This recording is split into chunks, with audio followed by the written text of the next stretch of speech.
Halo semuanya, balik lagi dengan aku Zoya yang hari ini akan menceritakan tentang salah satu kasus yang cukup terkenal di Indonesia dan sampai sekarang pun kasus ini tuh belum terselesaikan dan pelakunya pun tidak diketahui, yaitu adalah kasus Marsinah. Nama ini mungkin terlihat atau terdengar sederhana, tapi dibalik nama tersebut menyimpan kisah yang luar biasa dalam keberanian seorang perempuan biasa yang melawan ketidakadilan. Marsinah ini tuh lahir pada 10 April di 1969 di Nganjuk, Jawa Timur. Ia bekerja sebagai buruh di pabrik jam tangan PT Catur Putra Surya atau CPS di Porong, Sidoarjo. Tapi Marsinah ini tuh bukan buruh biasa. Ia ini tuh cerdas, kritis, dan berani bersuara.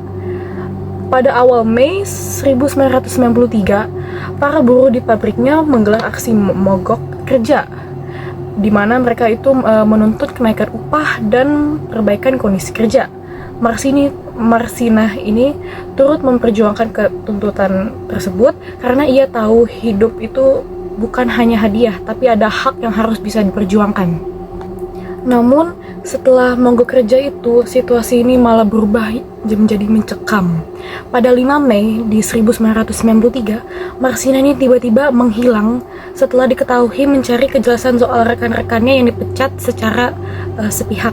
3 hari kemudian, tepatnya pada 8 Mei 1993, jasadnya ditemukan di Desa Jegong, wilayah Nganjuk dalam kondisi yang sangat mengenaskan, di mana tubuhnya ini tuh dimutilasi dan juga ada pertanda pemerkosaan.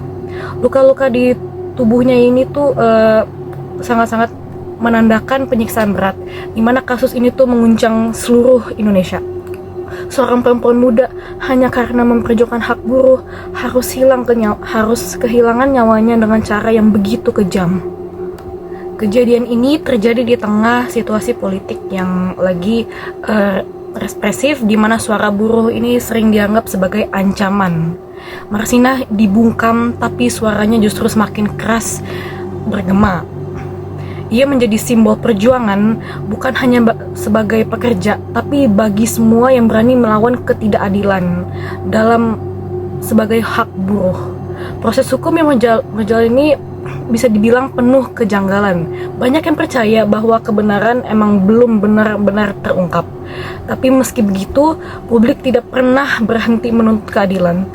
Aktivis, mahasiswa, dan masyarakat terus menyebut nama Marsinah agar kisah ini tidak akan pernah tenggelam. Dan akhirnya setelah bertahun-tahun perjuangan itu lama-lama menjadi berbuah, di mana pada 10 Mei pada 10 November 2025, pemerintah Indonesia resmi menetapkan bahwa Marsinah ini sebagai pahlawan nasional. Itu adalah sebuah pengakuan yang mungkin datang terlambat tapi tetap berarti. Karena perjuangannya itu tidak pernah sia-sia. Marsinah telah mengajarkan kita bahwa keberanian tidak selalu datang dari orang-orang yang besar. Kadang dari orang buruh yang hanya ingin haknya yang dihargain.